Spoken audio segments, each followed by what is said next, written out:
Abonnez-vous à la chaîne et activez les notifications, car vous y trouverez des histoires à couper le souffle. Et celle d'aujourd'hui, vous ne l'oublierez pas de sitôt. Dites-moi dans les commentaires, d'où regardez-vous? Je veux savoir jusqu'où ira cette histoire. Le manoir se dressait isolé, à la lisière d'un petit village de la campagne française, où le vent semblait souffler plus fort qu'ailleurs. Aucune clôture n'entourait la propriété. Seul un terrain accidenté, envahi par une végétation sauvage, semblait avoir effacé toute trace de présence humaine. Pendant des décennies, personne n'y est entré. Et pendant des décennies, personne n'a parlé de ce qu'il y avait à l'intérieur, jusqu'à ce qu'un groupe décide d'ignorer ce silence. L'information a d'abord circulé sous forme de rumeurs sur des forums internet obscurs, un manoir abandonné où tous les anciens occupants avaient disparu sans laisser de traces. Aucune enquête officielle n'a abouti. Des dossiers se sont volatilisés, les témoins ont changé de version. Et le seul détail constant dans tous les récits était toujours le même, une porte verrouillée à l'intérieur de la maison. C'est ce qui a attiré Camille. Elle n'était pas du genre à croire aux histoires surnaturelles, mais elle était obsédée par les disparitions non résolues. Documentariste indépendante, elle avait bâti sa carrière en explorant des affaires oubliées, et celle-ci semblait trop parfaite pour être ignorée. Mais elle n'y est pas allée seule. Elle était accompagnée de Julien, photographe, plus intéressé par l'esthétique décadente du lieu que par son histoire, Marc, responsable de équipements techniques, pragmatique et sceptique, Élodie, étudiante en histoire, fascinée par les archives disparues. Et Thomas, dont personne ne savait exactement pourquoi il était là, il a tout simplement insisté pour y aller. Ils arrivèrent au manoir en fin d'après-midi, alors que le ciel commençait à se décolorer. Le chemin de terre s'arrêtait à quelques mètres de la propriété, les obligeant à poursuivre à pied. La première impression de la maison était celle d'un silence étrangement oppressant. Ce n'était pas seulement une question de vieillesse, c'était comme si elle avait été oubliée de force. Les fenêtres étaient intactes, mais sombres. Aucun reflet, aucun signe de vie. L'immense porte principale restait entr'ouverte, comme si quelqu'un était parti précipitamment et n'était jamais revenu. « C'est parfait », murmura Julien tout en ajustant la caméra.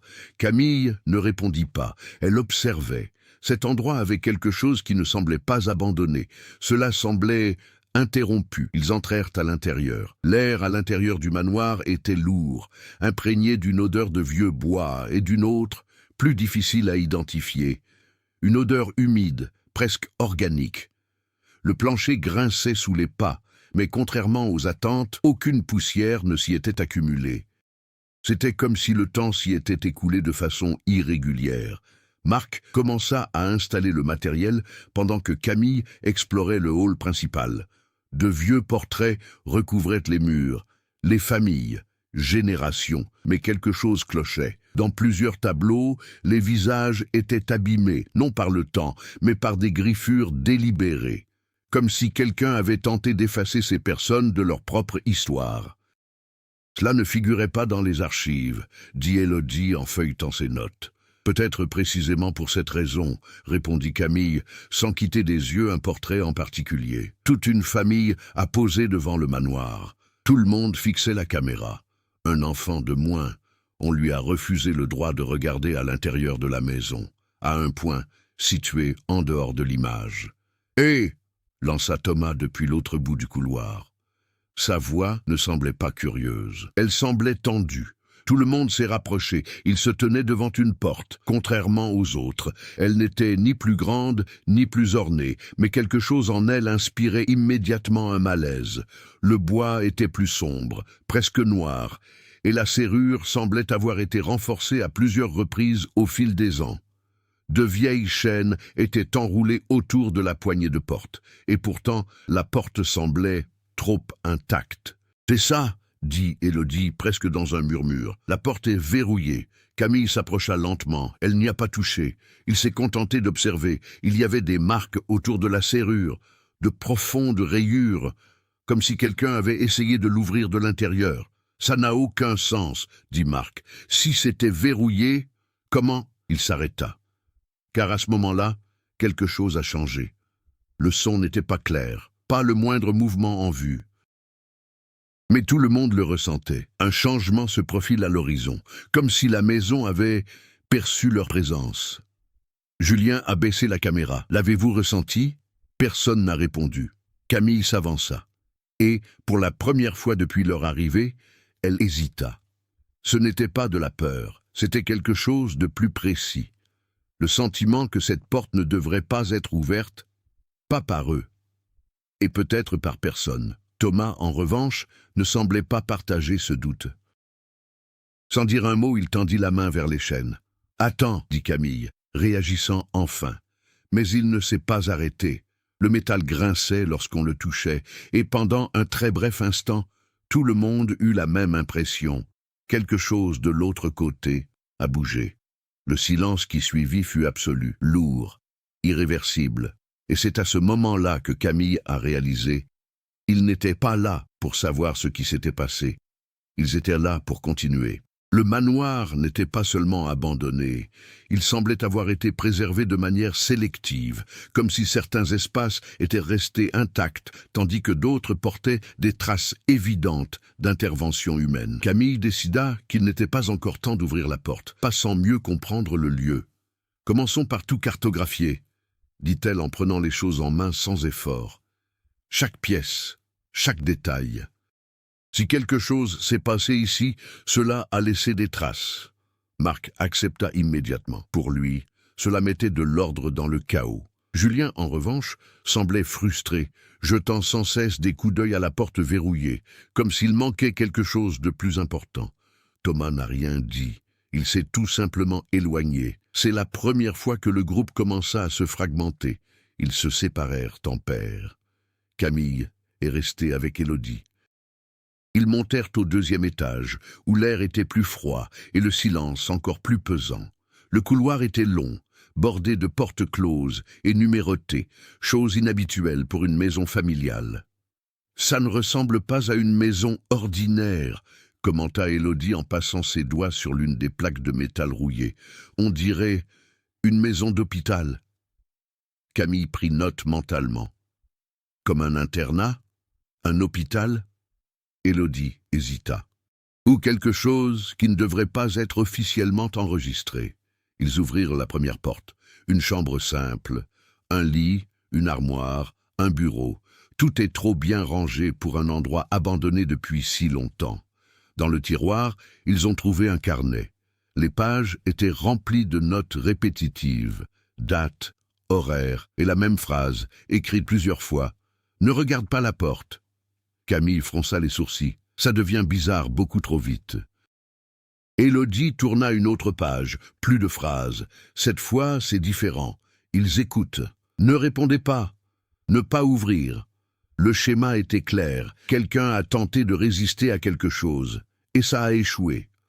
En bas, Marc et Julien exploraient la cuisine et l'arrière de la maison. « Ça ne colle pas », dit Marc en montrant l'évier du doigt. « Pas de poussière, pas de traces de dégradation. Comment est-ce possible que ça reste comme ça aussi longtemps ?» Julien n'a pas répondu. Il était concentré sur autre chose. Une collection de photographies éparpillées sur la table. Il en a choisi un. La même famille que sur le portrait, dans le hall. Mais il y avait quelque chose de nouveau. Plus de monde. Et sur certaines photos, des visages qui n'apparaissaient pas sur les photos accrochées au mur. « Marc, ce n'est pas qu'une simple famille. » Marc s'approcha. On dirait un groupe plus important, comme des résidents. Julien acquiesça, ou des patients. Avant qu'ils puissent approfondir l'analyse, un bruit provenait de l'étage supérieur. Un impact sec, ils se sont tous deux figés. Camille? Marc a appelé, aucune réponse. À l'étage, Camille et Élodie avaient également entendu. Le bruit ne provenait pas du couloir, le bruit provenait d'une des pièces situées au fond. « Nous n'avons pas ouvert celui-là », dit Élodie à voix basse. La porte était entr'ouverte, ce qui était impossible. Ils s'approchèrent lentement. Camille poussa la porte avec précaution. La pièce était vide, mais pas intacte. Le lit n'était pas fait. Les murs, marqués, des risques importants, comme ceux d'une porte verrouillée en bas. Et au centre de la pièce, il y avait quelque chose qui n'aurait pas dû être là, une chaise, face au mur, comme si quelqu'un avait été placé là, où il aurait pu se positionner. « Ce n'est pas vieux », dit Camille. « C'est arrivé plus tard. » Élodie recula d'un pas. « Après quoi ?» Camille n'a pas répondu. Car à ce moment-là, ils ont réalisé quelque chose d'encore pire. Le carnet qu'ils transportaient, il y avait une nouvelle page. Cela n'existait pas auparavant. Élodie se retourna lentement. Le texte était récent, irrégulier, urgent. « L'avez-vous ouvert ?» Le silence revint, plus lourd qu'avant. Et puis, un détail que personne n'avait pris en compte jusque-là commença à se mettre en place. Thomas n'était avec aucun d'eux, et cela faisait bien trop longtemps. Camille descendit rapidement les escaliers. « Thomas !» appela-t-il. Aucune réponse. La pièce était vide, la cuisine aussi. Marc et Julien réapparurent, tout aussi tendus. « Il n'est pas avec toi ?» demanda Marc. Camille a nié. Et puis ils ont tous regardé dans la même direction. La porte était verrouillée. Les courants, ils n'étaient plus là. Ils étaient au sol. Et à la porte, elle était entr'ouverte. Le silence qui régnait autour de la porte entr'ouverte n'était pas seulement gênant, il était palpable, presque actif, comme s'il poussait le groupe à réagir. Personne ne s'est approché immédiatement. « Qui a fait ça ?» demanda Julien, la voix plus basse que d'habitude. « Ce n'était pas moi », répondit Marc trop rapidement. Camille les ignora tous les deux. Elle regardait le sol.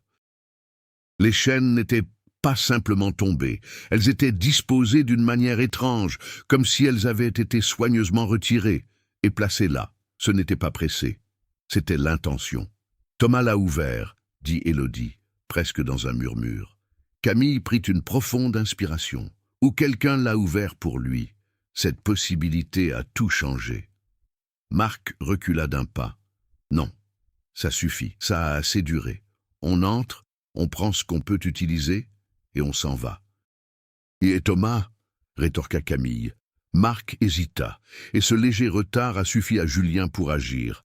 Il se dirigea vers la porte. « Nous n'avons pas fait tout ce chemin pour nous arrêter maintenant. » Avant que quiconque puisse l'arrêter, il poussa lentement la porte. Les cris stridents se prolongèrent longtemps, profonds, et qu'y avait-il de l'autre côté ? Ce n'était pas ce à quoi il s'attendait. Ce n'était pas une chambre, pas un simple sous-sol, c'était un couloir, étroit, descendant en pente douce, comme s'il faisait partie d'une structure plus vaste située sous le manoir. Les murs étaient en pierre et non en bois, et elles portaient des marques, beaucoup d'eux, comme celles ci-dessus, mais les plus anciens, plus nombreux, plus désespérés. L'air qui en sortait était froid, et l'odeur était plus forte, cette même odeur organique, désormais impossible à ignorer. « Cela ne figurait pas dans les archives », a déclaré Élodie, sous le choc. « Parce que ça ne fait pas partie de la maison », répondit Camille. Elle a pris une lampe de poche, sans attendre d'approbation. Et il entra. Julien se lança immédiatement à sa poursuite. Après un moment de tension, Marc et Élodie les suivirent à leur tour. Le couloir paraissait plus long qu'il n'aurait dû l'être. Les pas résonnèrent de façon irrégulière, comme si l'espace était plus grand qu'il n'y paraissait. Et le long des murs, des portes commencèrent à apparaître, différents, métalliques, numérotées, comme celles de l'étage supérieur, mais elles étaient verrouillées. Certaines présentaient de petites ouvertures, comme des cellules. Julien en alluma un. À l'intérieur, l'obscurité. Mais quelque chose a bougé. Il a battu en retraite. Avez-vous vu ça ? Probablement un animal, dit rapidement Marc, essayant de se convaincre lui-même. Camille n'a pas répondu. Elle regardait à nouveau le sol. Marque de traînée, récent, s'enfonçant plus profondément dans le couloir. Thomas est passé par ici. Ils ont suivi. L'air devenait plus froid à chaque pas, et le silence, encore plus pesant, jusqu'à ce qu'ils trouvent la première porte ouverte, contrairement aux autres, grand ouvert. À l'intérieur, l'espace était réduit, semblable à une cellule, mais il y avait quelque chose sur les murs, écrit, des centaines, chevauchements, mixtes, dans différents styles d'écriture. Élodie s'approcha. Ce sont là des noms. Ils l'étaient, noms répétés. Certaines sont rayées. D'autres ont circulé. Et parmi elles, des phrases fragmentaires. Ils ne sortent pas, ils apprennent, ils se servent de toi. Marc se mit à respirer plus vite. S'agit-il d'une sorte de expérience? Ou c'était le cas? Corrigea Camille. Julien désigna un coin. Il y avait une vieille caméra installée là. Ça ne devrait pas fonctionner. Mais le voyant rouge était allumé. Enregistrement. Cela n'a aucun sens, a-t-il dit. Rien ici n'a de sens, répondit Camille. Et puis on a entendu le son, pas par le haut, pas en retard. Mais passons à autre chose. Un bruit irrégulier, comme des pas traînants. Ils se sont tous figés. Thomas, appela Élodie. Le son s'est arrêté. Silence absolu. Et puis, un succès, violent, venant d'une des portes fermées à côté d'eux. Marc s'est immédiatement retiré. Il y a quelqu'un là-dedans. Un autre succès, plus fort. La porte trembla. Julien leva l'appareil photo en tremblant. Ce n'est pas normal. Camille s'approcha. Contre toute logique, elle posa la main sur la porte. « Y a-t-il quelqu'un » demanda-t-il. Pendant une seconde, rien. Alors, une voix faible, quasi inaudible, mais indéniable. « Camille !» C'était Thomas. Élodie porta sa main à sa bouche. « Il est vivant !» Marc secoua la tête. « N'ouvrez pas cette porte. » Mais Camille regardait déjà la poignée de porte. Il n'y avait qu'un simple loquet, contrairement aux chaînes de l'autre porte. « Il a besoin d'aide », a-t-elle dit. « Et si ce n'est pas lui ?» rétorqua Marc. Silence. La voix se fit de nouveau entendre, plus faible. « Non, laissez. » « Eux » La phrase a été interrompue par un bruit étrange, comme si quelque chose interférait.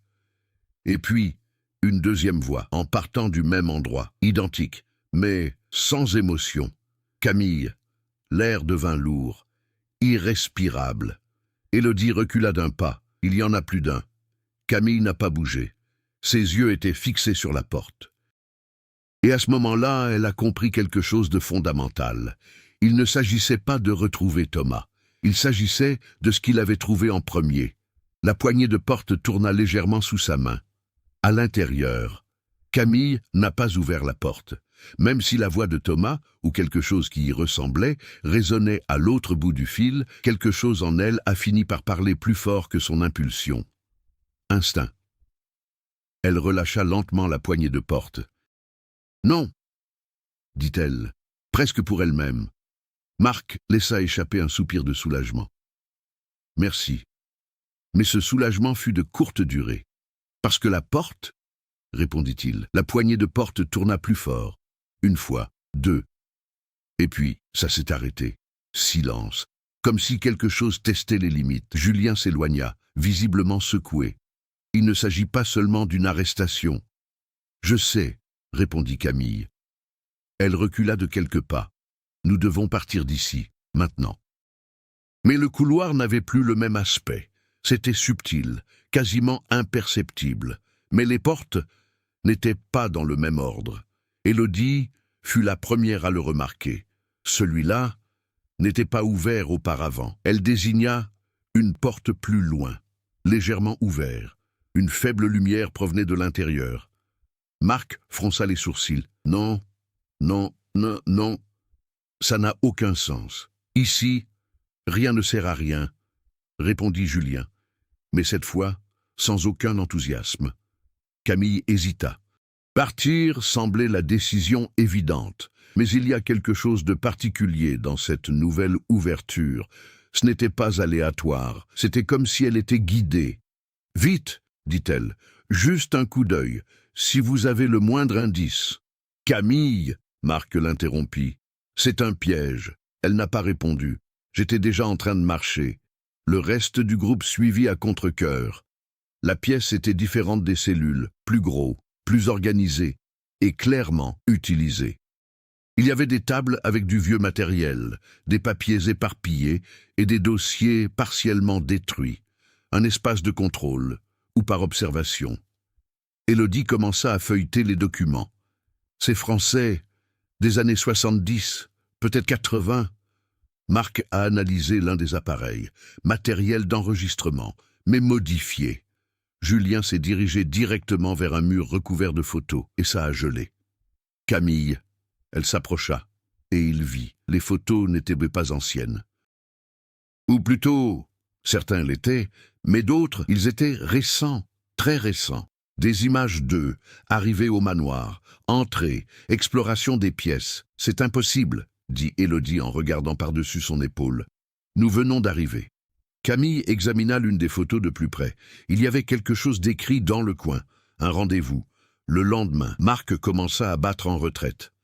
Non, c'est une mise en scène. On nous fait une blague. Qui ?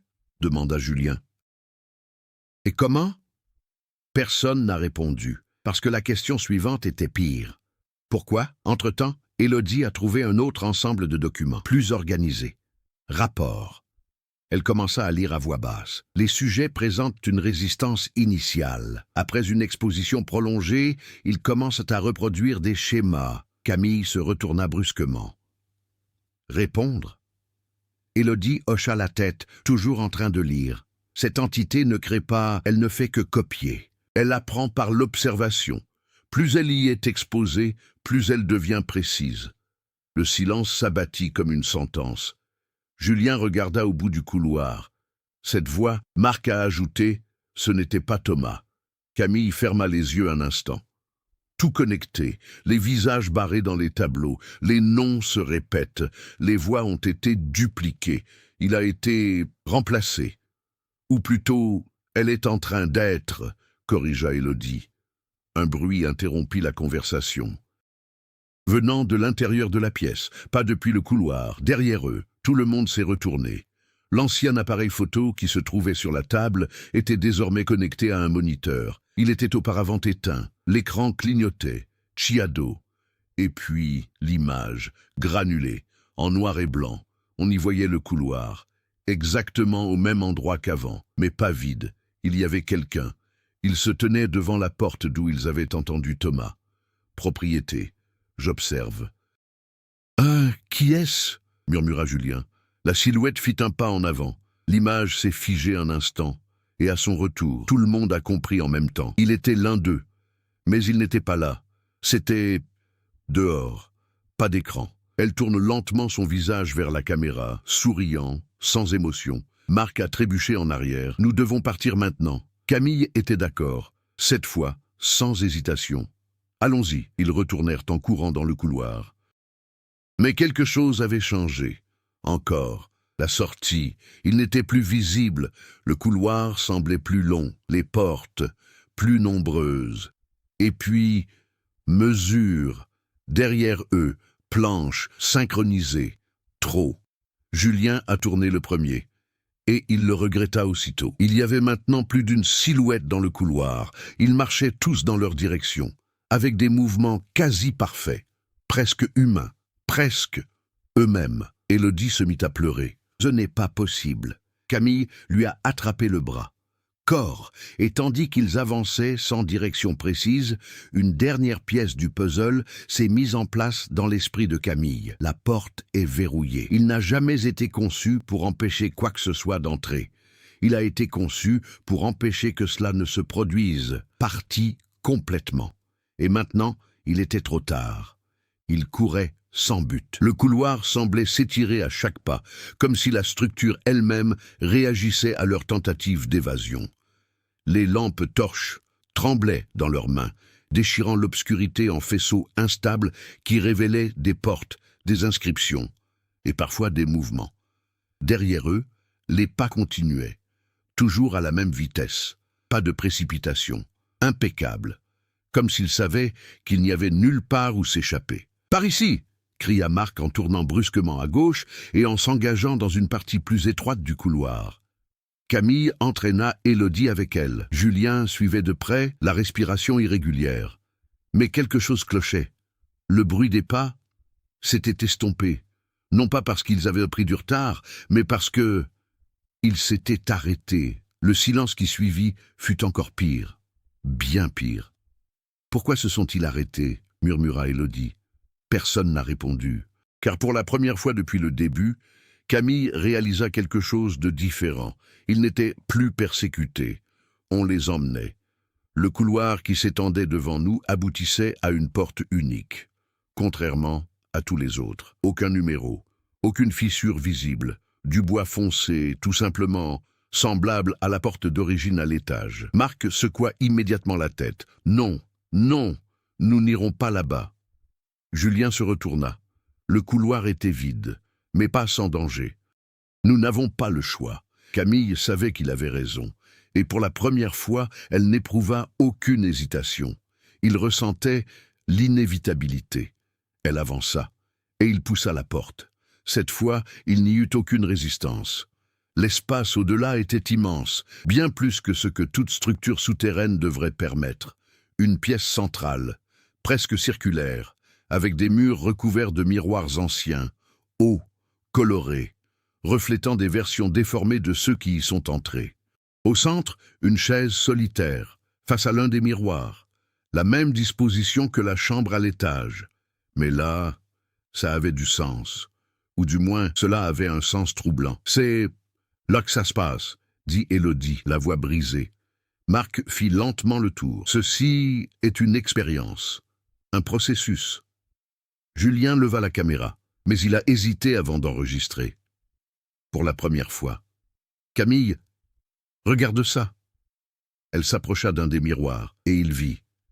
Pas seulement un reflet, mais quelque chose de plus, une deuxième image, mal alignée, comme un retard ou une version alternative.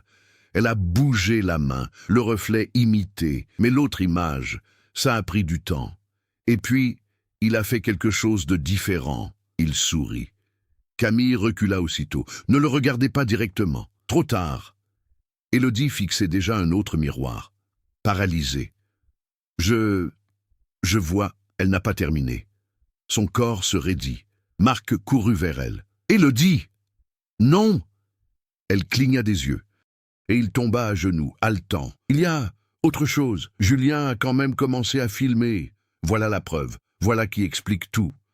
Éteignez ça! Cria Camille, mais pas par peur d'être enregistrée, à cause de ce qu'elle a vu derrière lui, dans le reflet. Julien était toujours là, mais dans le miroir. Il avait déjà déménagé, tourné lentement le corps. Elle tourna son visage vers Camille, avec ce même sourire vide. « Julien », dit-elle d'une voix tendue. Il n'a pas répondu. Il n'arrêtait pas de regarder la caméra. « Julien !» Il cligna des yeux. « Quoi ?»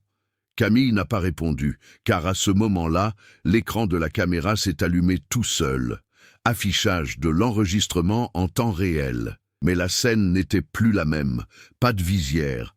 Julien ne tenait plus l'appareil photo. Il était assis sur la chaise, au centre de la pièce, propriété. Pendant ce temps, quelque chose se passait derrière lui. Il approchait.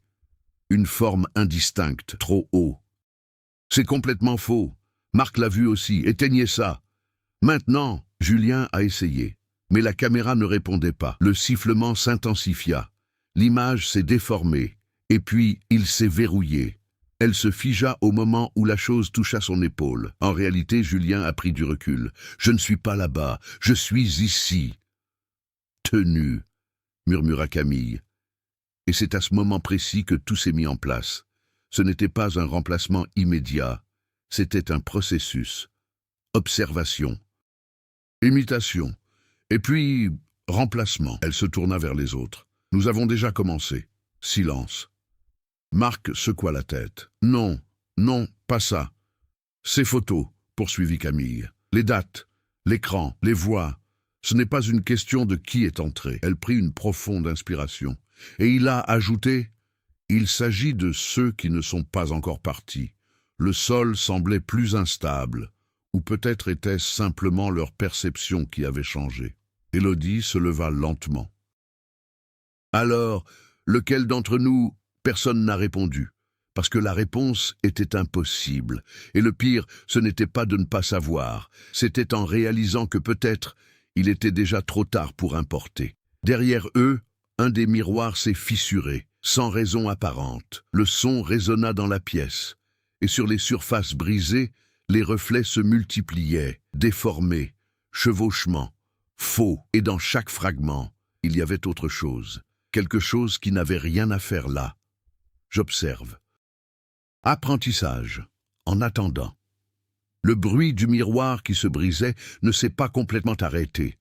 Même après l'impact initial, de petites fissures ont continué à se propager sur les surfaces environnantes, comme des craquelures dans une fine couche de glace, lentement, silencieusement, inévitablement. Et à chaque nouvelle fracture, ses réflexes s'aggravaient. Camille évitait de les regarder directement, mais c'était impossible de les ignorer. Même en fixant le sol ou les murs, les fragments capturaient des bribes du groupe, des bras mal positionnés, des visages légèrement décalés, des mouvements qui ne correspondaient pas à la réalité. Plus rien n'était fiable là-bas. « Il faut qu'on sorte de cette pièce », dit Marc d'un ton ferme, essayant de reprendre le contrôle. Cette fois-ci, personne n'a contesté. Mais partir n'était pas une mince affaire. La porte par laquelle ils étaient entrés était toujours là. Cependant, dans le reflet d'un des miroirs brisés, Camille remarqua quelque chose d'inquiétant. Il était verrouillé, lentement, sans que personne ne la touche. « Courez !» cria-t-elle. Ils avancèrent tous en même temps. Julien fut le premier à atteindre la porte, poussant de toutes ses forces avant qu'elle ne se referme complètement. L'impact résonna, et pendant une seconde, on crut qu'il ne bougerait pas. Puis il s'ouvrit. Ils retraversèrent le couloir, essoufflés et désorientés. Mais quelque chose avait changé. Encore, l'air était différent, plus lourd. Et maintenant, il y avait un son régulier, faible, quasiment imperceptible, chuchotement, venant de toutes les directions. « Vous entendez tout ça ?» demanda Élodie en se couvrant partiellement les oreilles. « Elle ne répond pas, » dit rapidement Camille. « Elle n'interagit pas. » Elle se souvenait des notes. « Ils écoutent. Ne répondez pas. » Marc essaya de rester rationnel. « C'est psychologique. » « Privation sensorielle, stress. »« Non, » interrompit Julien. Il regardait son propre bras. « Ce n'est pas d'ordre psychologique. Tout le monde a regardé. Avez-vous d'abord supprimé? Il y avait des marques, des lignes fines, comme des égratignures. Jeune diplômé, mais il n'était pas là avant. « Tu es blessé ?» demanda Élodie. Julien secoua lentement la tête. « Non, c'est apparu comme par magie. » Camille sentit son estomac se nouer. « Ne vous regardez pas dans les miroirs, dit-elle. Ni sur les surfaces réfléchissantes, ni sur le verre. Rien. » Marc rit nerveusement. « Super. Nous sommes dans un labyrinthe rempli de métal et de pierres humides. »« Alors regarde le sol, » répondit-elle d'un ton sec. Ils se mirent à marcher, plus rapide, sans aborder la question de la direction, toute direction qui les éloignerait de cette pièce. Mais le couloir ne suivait aucune logique. Des courbes sont apparues là où il y avait auparavant des lignes droites. Les portes ont disparu. D'autres sont apparues, et à un certain moment, ils se sont rendus compte de quelque chose d'encore pire. « Nous sommes déjà venus ici, » a dit Élodie. Marc a nié. « Non, impossible. Regardez. » Elle a pointé le mur du doigt, un des risques, profond, sous la forme d'un symbole irrégulier, ce que Camille a reconnu. Elle-même l'avait fait quelques minutes auparavant en appuyant fermement la lampe torche contre l'écran. Le silence retomba. « On tourne en rond, » a déclaré Julien. Camille secoua lentement la tête. « Non, les choses changent ici, à l'intérieur. » Puis un autre son se fit entendre, contrairement au chuchotement. Mesure, mais pas derrière eux, devant, synchronisé, comme avant. Marc s'arrêta immédiatement. « Non, nous n'irons pas... » Cette expression est morte, car une silhouette est apparue au bout du couloir, partiellement éclairée par la lampe torche. Arrêt. Propriété. C'était Thomas, ou quelque chose qui utilisait encore sa forme.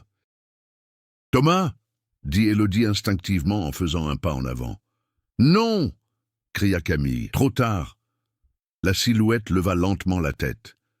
Sa vision ne se focalisait pas correctement, comme s'ils étaient en train d'apprendre à le faire. Et puis il prit la parole. « Élodie, ma voix allait mieux, plus proche de la réalité. Mais quand même, c'est faux. » Marc a ramené Élodie en arrière. Ce n'est pas lui. Les choses ont progressé. Puis un autre. Des mouvements presque parfaits désormais. Leur évolution est trop rapide. Vous avez pris votre temps, dit-il, l'intonation presque humaine. Julien se mit à trembler. Ils apprennent cela sous nos yeux. Camille ressentit une soudaine lucidité. Il ne s'agit pas seulement d'une observation. Elle regarda Julien, pour les marques sur son bras, puis place à Élodie, ce qui semblait plus lent, plus loin. Il nous le prend. Le groupe resta silencieux, mais la compréhension fut immédiate. Cela ne pouvait pas être imité à distance. J'avais besoin de proximité, contact, du temps. Nous devons nous séparer, dit Marc impulsivement. Non, répondit Camille. C'est ce qu'il veut, mais il était trop tard pour prendre des décisions parfaites. La silhouette de Thomas avançait plus rapidement, maintenant clairement instable, comme si elle était en train d'être reconstruite en temps réel. Les mouvements commencèrent à faiblir, sa tête était trop inclinée. Les bras ont réagi avec un certain délai. Mais la direction était claire. Julien recula. « Il arrive! Courez !» cria de nouveau Camille, et le groupe s'est précipité dans le couloir le plus proche. Mais cette fois, quelque chose a été oublié. Élodie, pendant une seconde, trop petit, mais ça suffit. Camille se retourna. « Élodie !» Elle restait immobile, fixant intensément Thomas, comme si il avait reconnu quelque chose, ou qu'elle était reconnue. Marc a essayé de l'éloigner. « Toi !» Elle cligna des yeux, et il courut. Mais lorsqu'il a rejoint le groupe, quelque chose avait changé, subtil, quasiment imperceptible. Mais Camille a survécu, car maintenant elle savait ce qu'il fallait chercher. Temps de réaction, une seconde de retard, exactement comme dans les miroirs. Et à cet instant précis, Camille comprit la conséquence la plus cruelle de toutes. Ils ne cherchaient pas seulement à s'enfuir, ils essayaient de partir, avant qu'ils ne cessent d'être ceux qu'ils étaient à leur arrivée. La course n'a ralenti que lorsque l'épuisement a pris le pas sur la panique. Ils s'arrêtèrent dans une partie plus large du couloir, où les murs semblaient moins marqués, même si cela n'offrait plus aucune garantie de sécurité. Camille posa ses mains sur ses genoux, prit une profonde inspiration, essayant de réorganiser ses pensées. Y entrer était un choix. Mais partir exigerait autre chose. Il ne s'agissait plus de curiosité. Il s'agissait de survie. Elle leva la tête et observa le groupe. Marc était agité, faisant les 100 pas, visiblement au bord de la crise de nerfs. Julien restait silencieux, fixant son bras, comme s'il espérait que les marques disparaissent. Et Élodie, le regard de Camille se fixa sur elle. « Élodie !» Elle répondit, mais avec un léger délai. « Quoi ?» Marc l'a remarqué aussi. « Non. » Le silence revint. Plus lourd qu'avant. « Il faut qu'on en parle maintenant », a déclaré Camille d'un ton ferme. « Il n'y a rien à dire », répondit Élodie trop vite. « Je vais bien. »« Non, ce n'est pas le cas », rétorqua Julien sans lever la tête. « Aucun de nous ne l'est. » Camille s'approcha. Il a observé chaque détail, respiration, posture. Regardez, elle cherchait des défauts. Et il l'a trouvé. Petit, mais ça suffit. Il n'imite pas tout d'un coup, a déclaré Camille. Il apprend par étapes, le mouvement, la voix, la réaction. Marc croisa les bras. D'accord, et alors? Camille prit une profonde inspiration. Et il a pris la décision la plus difficile jusqu'à présent. Il faut donc rendre cela plus difficile. Comment? Demanda Julien. Elle a répondu sans hésiter. Cesse d'être prévisible. Le groupe resta silencieux, confus. S'il apprend par observation, a-t-elle poursuivi, alors nous devons cesser de lui donner des modèles à copier. Marc fronça les sourcils. Ça n'a pas de sens. Oui, c'est le cas, a-t-elle dit.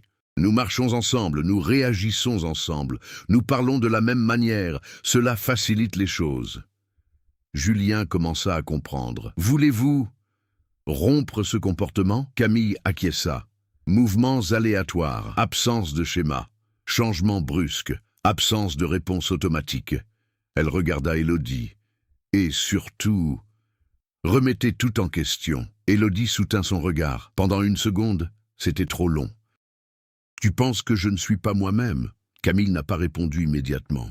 Et ce silence fut la réponse. Marc passa la main sur son visage. « C'est fou !»« Non !» dit Camille. « La folie, c'est de faire comme si rien n'avait changé. » Elle recula de quelques pas, créant ainsi de l'espace entre eux.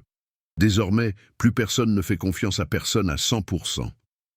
Julien déglutit difficilement. « Vous y compris ?» Camille acquiesça, principalement en moi. Ce changement a complètement bouleversé la dynamique du groupe. Le lien qui les unissait tous, il s'est cassé. Mais, paradoxalement, cela a engendré une nouvelle forme de contrôle. Ils se remirent en mouvement, mais différents, sans rythme synchronisé, aucune formation. Marc marchait en zigzag, changeant de direction sans prévenir. Julien s'arrêtait brusquement, puis accélérait. Camille déplaçait constamment son regard, évitant de le fixer trop longtemps sur un même point. Et Élodie, j'essayais de suivre le rythme, mais cela a échoué, retard mineur, mouvement légèrement décalé, maintenant plus visible, plus évident. Camille s'en rendit compte, et il prit une autre décision. Nous avons besoin d'un test. Marc s'arrêta. Quel genre de test?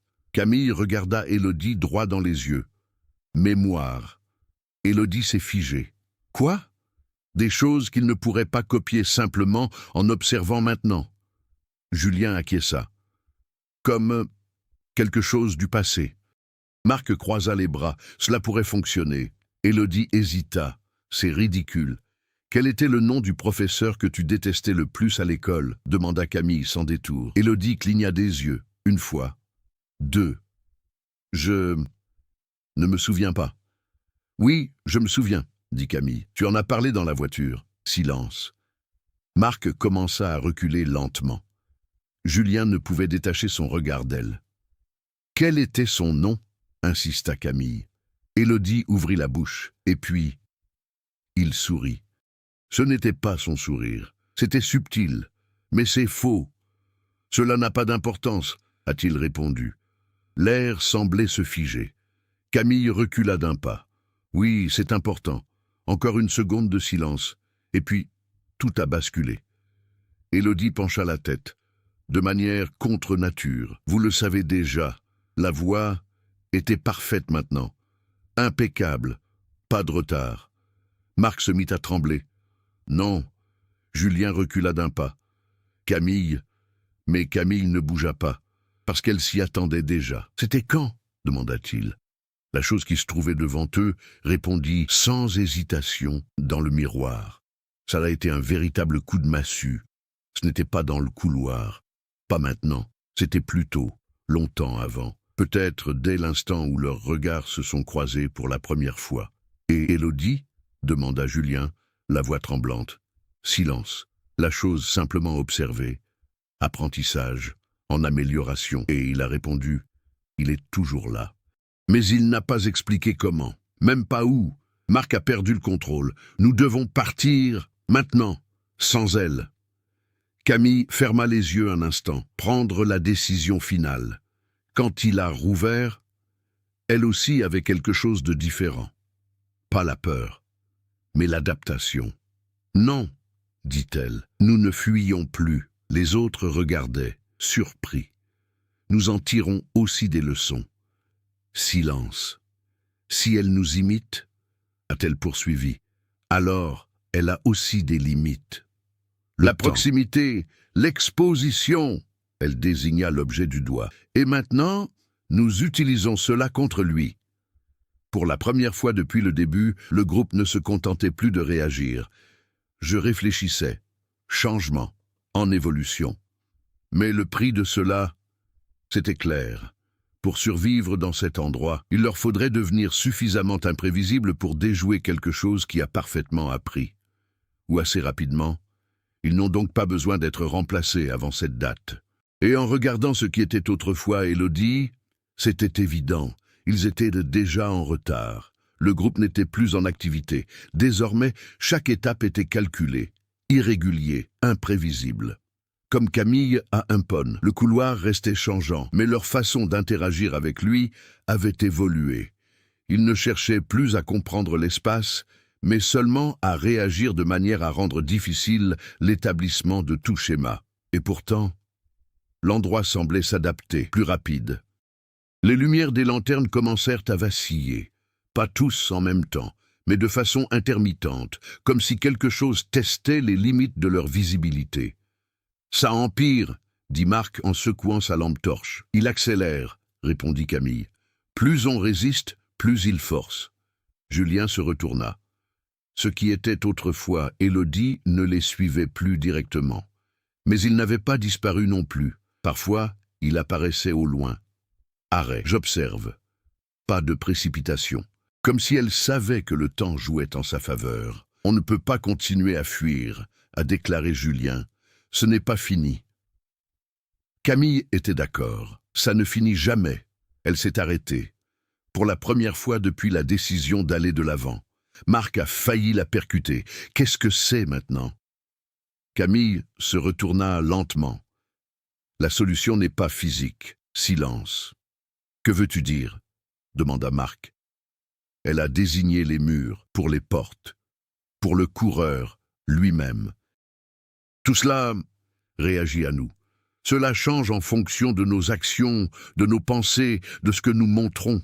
Julien fronça les sourcils. Comme un système? Non, dit Camille. Plutôt un processus. Elle prit une profonde inspiration. Nous sommes entrés dans un cycle. Observation, copie, substitution. Marc passa une main sur son visage, frustré. Alors, comment y remédier? Camille a répondu sans hésiter. Interrompre le cycle. Élodie, ou qui qu'elle soit, avait dit quelque chose d'important. Dans le miroir. C'est là que tout a commencé. C'est là que l'échange a eu lieu. Julien a compris en premier. La chambre, Camille acquiesça. La pièce n'est pas seulement le lieu où cela se produit, c'est aussi le lieu où cela se termine. Les yeux de Marc s'écarquillèrent. « Voulez-vous y retourner? Je veux. »« C'est du suicide. »« Non, » répondit-elle, « c'est la seule chance. » Silence. La décision était en suspens, lourd. Inévitable. Julien fut le premier à accepter. Si ça a commencé là, peut-être qu'on peut l'arrêter là. Marc hésita plus longtemps, mais je le savais. Il n'y avait aucune issue dans le couloir. « D'accord, » dit-il finalement. « Mais il nous faut un plan. » Camille acquiesça. Et pour la première fois depuis le début, ils se sont arrêtés pour réfléchir de manière stratégique. « Il a besoin de proximité, » a-t-elle dit, « et de temps. » Julien a ajouté « Nous ne leur donnons donc pas les deux en même temps. » Marc a commencé à les suivre. L'un distrait, l'autre agit. Camille a nié. « Non, cela crée tout de même un schéma. » Elle les regarda tous les deux. « Nous devons faire quelque chose qu'il ne peut pas prévoir. » Silence. Et puis, lentement, une idée a commencé à prendre forme. Risquée, mais cohérent avec tout ce qu'ils avaient découvert. « On entre dans la pièce, » dit Camille, et on le force à recopier incorrectement. « Comment ?» demanda Marc. Elle a répondu « Donner des informations contradictoires, des mouvements contradictoires, des actions simultanées qui n'ont aucun sens ensemble. » Les yeux de Julien s'écarquillèrent, comme briser sa logique. Exactement. Marc semblait toujours manquer d'assurance. Et que se passe-t-il lorsqu'il essaie de remplacer quelqu'un? Camille répondit froidement. Nous ne laisserons pas cela se terminer. Le poids de la sentence pesait sur tous les trois. Aucune explication n'est nécessaire. Julien détourna le regard. Cela signifie que, si quelqu'un... Je sais, interrompit Camille. Elle les regarda droit dans les yeux. Dès l'instant où nous entrons dans cette pièce, il n'y a plus de doute. Il n'y a plus de temps pour les essais. Marc hocha lentement la tête. Celui qui échoue reste. Silence. Mais cette fois, ce n'était pas paralysant. Ce fut décisif. Au loin, un son résonna dans le couloir. Mesure. Plusieurs. De retour. Plus vite maintenant. Plus confiant. Camille serra fermement la lampe torche. Il arrive. Julien ajusta la caméra malgré ses mains tremblantes. Alors, terminons cela. Marc prit une profonde inspiration. Ou que cela prenne fin avec nous. Camille se mit à marcher, sans regarder en arrière, savoir exactement où aller. Non pas parce que le couloir était logique, mais parce que, d'une certaine manière, l'endroit voulait qu'ils reviennent. Et peut-être, c'était exactement ce dont ils avaient besoin. Au loin, la porte de la chambre commença à réapparaître. Même bois foncé, même un silence pesant. Mais maintenant, avec quelque chose de différent, il était déjà ouvert, en attendant. Et derrière eux, les étapes n'étaient plus uniques. Il y en avait plusieurs, synchronisées, savants, prêts. La porte était déjà ouverte. Il n'y avait plus aucun doute. La chambre les attendait. Camille est entrée la première, sans hésitation. Cette fois, l'espace paraissait encore plus vaste, ou peut-être était-ce simplement une illusion d'optique. Les miroirs étaient plus abîmés, des fissures parsemées à leur surface comme des toiles d'araignées vivantes. Certains fragments étaient déjà tombés au sol, créant des reflets encore plus chaotiques. Parfait. Maintenant, dit Camille d'un ton ferme, ils se sont immédiatement dispersés. Aucun schéma, aucune coordination apparente. Julien se mit à marcher en cercles erratiques, pointant la caméra dans toutes les directions sans logique apparente. Marc alternait entre des mouvements brusques et des pauses complètes. Camille faisait l'inverse, des mouvements lents, puis rapides, puis complètement aléatoires. Rien de prévisible, rien ne se copie facilement. Pendant quelques secondes, il ne s'est rien passé. Puis l'atmosphère a changé, comme avant, mais plus intense, plus près. Les miroirs commencèrent à réagir. Les images qu'elles contenaient n'ont pas seulement retardé. Ils n'étaient pas d'accord. Des mouvements qui ne correspondaient plus. Des réflexes qui ont permis de choisir différentes actions. Et puis, ils sont apparus. Sur les surfaces. Le premier, puis deux. Après beaucoup. Des versions d'eux-mêmes, mais imparfaits. Certains avec des mouvements retardés, d'autres sont devant. Certains se trompent complètement. « Ça marche !» murmura Julien. Mais Camille ne se détendit pas. Pas encore. Le véritable test n'avait pas encore commencé. Et puis, l'un des reflets s'est éteint. Pas littéralement, mais presque. L'image de Marc dans l'un des miroirs s'étendait au-delà du bord de la surface. Comme si la réalité avait failli nous quitter un instant. Et puis il était là, et le chemin, devant eux. Mais ce n'était pas Marc, c'était une version, presque parfaite. « C'est impossible, dit le vrai Marc en reculant. La copie inclina la tête. Apprentissage, correction. Deux autres figures sont apparues. Un de Julien, outra de Camille, mais aucune d'entre elles n'est entièrement correcte. Mouvement brisé, expression déplacée. « Continuez !» cria Camille. « N'arrêtez pas !» Ils ont intensifié le chaos. Julien se mit à parler des phrases incohérentes, à passer d'une langue à l'autre et à inventer des mots. Marc a complètement modifié sa façon de se déplacer, marchant à reculons, puis se retournant sans prévenir. Camille a fait quelque chose d'encore plus radical. Il ferma les yeux. « Qu'est-ce que tu fais ?» cria Marc.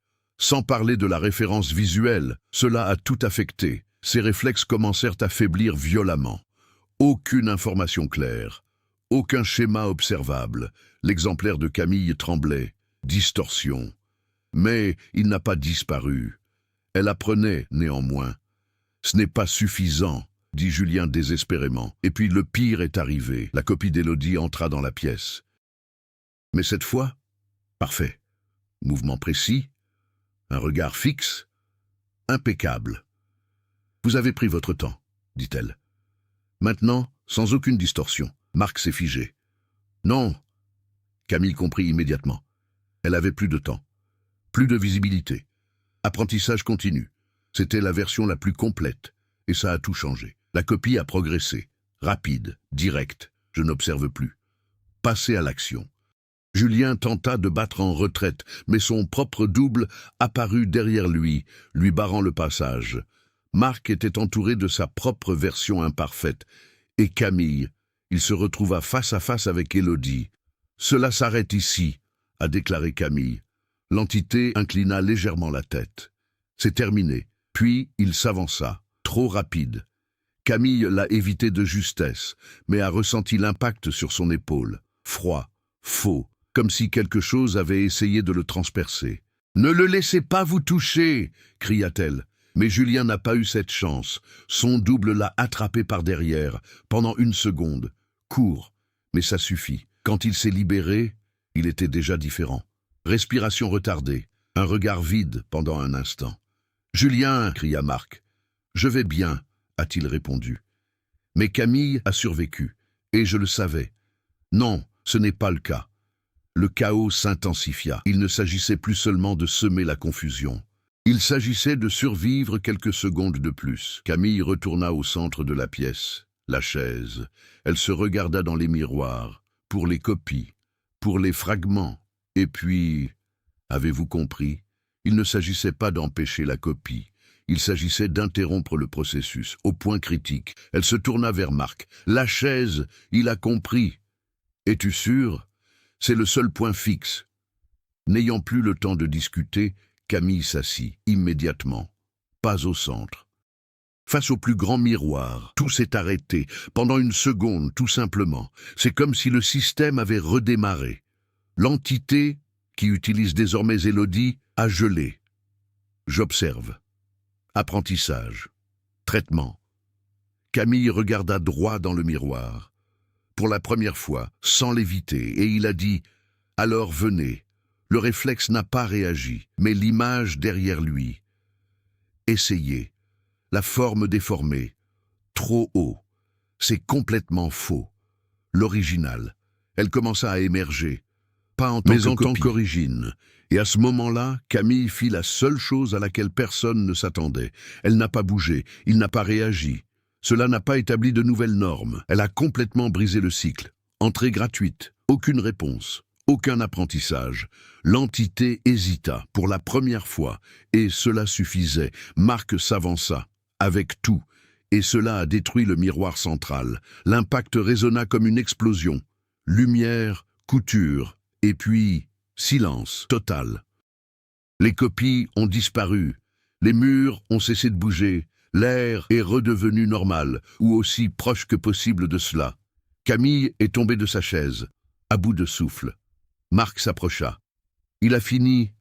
Personne n'a répondu. Julien était debout. Propriété. Julien, appela Marc. Il se retourna lentement. Il les regarda, et elle sourit. 1 seconde de retard. Le silence qui régnait dans la pièce n'apporta pas de soulagement immédiat. C'était un silence prudent, suspect. Comme si un son plus fort pouvait réactiver quelque chose qui n'avait pas encore été complètement éteint. Marc fut le premier à s'éloigner des fragments du miroir brisé.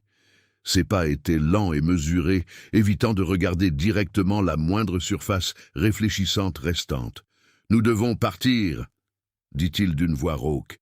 Camille était toujours assise par terre, reprenant son souffle.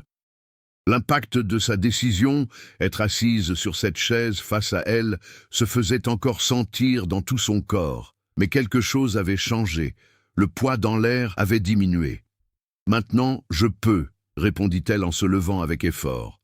Julien resta immobile. « J'observe. » Marc s'approcha avec prudence. « Julien, parle-moi. » Il cligna des yeux. 1 fois.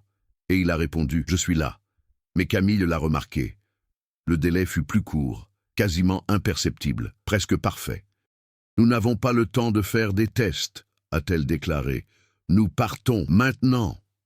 Personne n'a protesté. Ils ont quitté la pièce. Le couloir était toujours là, mais différent, moins profond, moins qu'impossible. Les portes ne changeaient plus d'emplacement, les chuchotements avaient cessé. Et pour la première fois depuis leur arrivée, une direction claire se dessinait, montée. Ils marchaient rapidement, conservant instinctivement ce rythme erratique, même sans savoir si c'était encore nécessaire. L'échelle apparut, le même, fabriqué en pierre, les ramener au manoir. Lorsqu'ils atteignirent l'étage principal, le changement était encore plus évident. La maison semblait vide, pas seulement absent, mais involontairement. Les portraits étaient toujours là, visages effacés, mais maintenant, ils n'ont pas semblé s'en apercevoir. La porte d'entrée était encore ouverte. Comme avant, comme cela a toujours été le cas, ils ont franchi la frontière, un par un, sans regarder en arrière. Dehors, l'air était différent, plus léger, plus réaliste. Le vent est revenu, le ciel était déjà sombre, mais c'était normal. Normal. Marc s'est effondré à genoux sur l'herbe, respirant profondément. Nous sommes sortis. Julien observait le manoir, en silence. Camille se retourna une dernière fois. La maison était immobile. Aucun signe de vie, aucun mouvement. Comme si rien ne s'était passé, comme si cela ne s'était jamais produit, mais elle le savait. Quelque chose avait été interrompu, non détruit, interrompu. « Nous devons y aller », dit-elle. Marc hocha la tête et se leva avec difficulté. « Et dites-moi ça ?» Julien a répondu avant elle. « Qui pourrait croire cela ?» Silence. C'était une question rhétorique, mais il y avait quelque chose de plus important. Camille le regarda de nouveau, pour les yeux, pour le temps de réponse. « Faites attention aux petits détails. »« Nous ne comptons pas, » dit-elle. « Nous observons. » Marc fronça les sourcils. « Observez quoi ?» Camille n'a pas répondu immédiatement, parce que la réponse était juste sous ses yeux. Julien détourna le visage. Qu'est-ce que c'était ?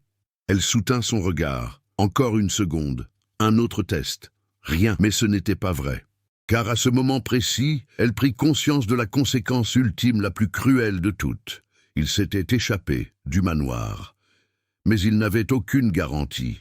De tous ceux qui sont partis, c'étaient exactement les mêmes personnes qui étaient entrées. Le groupe s'est éloigné, sans regarder en arrière, sans rien ajouter.